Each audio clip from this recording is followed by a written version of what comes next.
why are some of our lawmakers, some of our policymakers saying it's okay to tear down statues, saying, oh, people will do what they do? That's crazy to me. Why can they not have a spine and say, no, you should not tear down statues? I don't understand. I have that pride, but I don't care that much about statues. Respectfully, shouldn't that be done by a commission or the city council, not a mob in the middle of the night throwing it into the harbor? People will do what they do.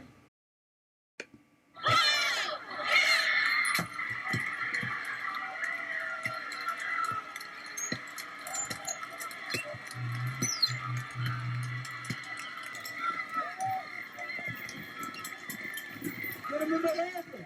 Hey, what are these niggas?